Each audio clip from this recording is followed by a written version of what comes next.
पहले त्योहार भी सामूहिक थे, गीत सामूहिक, नृत्य सामूहिक, सब कुछ।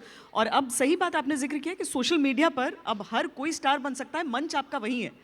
और कई बार बहुत अमेज भी होते हैं कि वहाँ से ऐसा ऐसा टैलेंट, ऐसी प्रतिभाएं निकल कर आती हैं, ऐसे शब्द, ऐसे बोल, ऐसे सुर, वाह! ये बड़ी बात आपने कही। लेकिन मैं फिर, चूंकि हम इससे पहले कि हमारा समय पूरा हो, आप बार-बार आप सुरों के उस आग्रह को टाल रहे हैं। हाँ, वो ठुमरी का आपका नया अंदाज़ हमने सुना ज़रूर है, लेकिन हम ज़रा उस पहलू को आपके अब देखना चाहते हैं। ज़रूर मैं सुनाता हूँ, मैं आपको बाबूजी का आग्रह ज़रूर सुना दूँगा।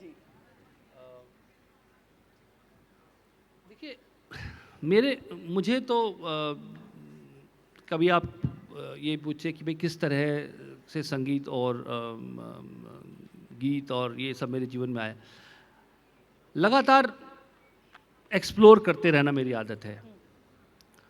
मुझे लगता है एक तरफ आपको जड़ों से जुड़ा रहना चाहिए, एक तरफ आपको उड़ना चाहिए। कहीं ऐसे समाज की मैं कल्पना करता हूँ जहाँ चीज़ें प्योरिटी में कोएग्जिस्ट कर सके।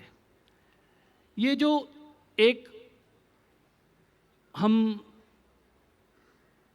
कोशिश करते रहते हैं कि एजेस को नकारें, कि ये जो बहुत एजी लगता है, संगीत में भी मैं देखता हूँ कि आई लाइक वर्ल्ड म्यूजिक। जब आप बोलते हैं,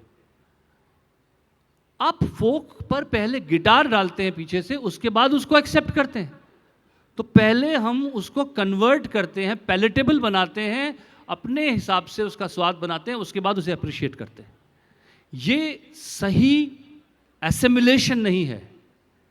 अगर आप इसको सेकुलर बोलें म्यूजिक को, या एसिमिलेटेड बोलें, या whatever you say that there is a middle ground, I think that middle ground is not always great, because what you are doing is you are killing the inherent spirit of that particular art form. आप अगर उसमें मूर्छंग बजता है या उसमें ढोलक बजता है, तो आपको उस ढोलक को अप्रिशिएट करना होगा, वो उसका हिस्सा है। आप ये नहीं कह सकते कि इसका गायन में उठा करके पीछे गिटार डाल देता हूँ और ड्रम बजा देता हूँ, ये जो है फोक म्यूजिक कहलाएगा। नहीं, वो कुछ फ्यूजन हो सकता है, उससे मैं इनकार नहीं करता, उसे भी। लेकिन if you think you truly appreciate diversity, then you will have to, आपको उसके मूल रूप में उसे स्वीकार करना होगा, और उसके लिए अगर आपको थोड़ी मेहनत करनी पड़े तो करनी चाहिए। और इसीलिए उस संगीत को, उस गीत को उसकी फॉर्म में, क्योंकि वो कहीं ना कहीं किसी ना किसी ज्योग्राफिकल एनवायरनमेंट में पनपा है, कुछ लोगों की के प्रयासों से वो जिंदा है, उसको उसी फॉर्म में अगर आप अप्रिशिएट नहीं करेंगे, तो वो धीरे धीरे हम ऐसे विश्व की कल्पना कर रहे हैं जहाँ पे सारी एजेस खत्म हो गई हैं, और कुछ लोग जो पावरफुल हैं उनके टेस्ट के हिसाब से हम क्यूरेट कर लेंगे पूरे वर्ल्ड को। वो ट्रूली डाइवर्स वर्ल्ड नहीं होगा।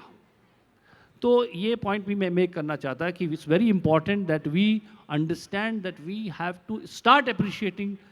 मैंने पहले गीत लिखा था कि रिश्ता वो जिसमें दूरियां हो, सांस आए जाए, तेरा भी अपना गीत हो, वो भी कोई गीत गाए, तुझको मिटाना ना चाहे, खुद को बदलना ना चाहे, जैसा भी है तू, तुझको वैसे ही जो अपना है, कांच सा नाजुक नहीं, शीशे जैसा साफ, ऐसा रिश्ता चाहिए। कांच सा नाजुक नहीं, शीशे जैसा साफ।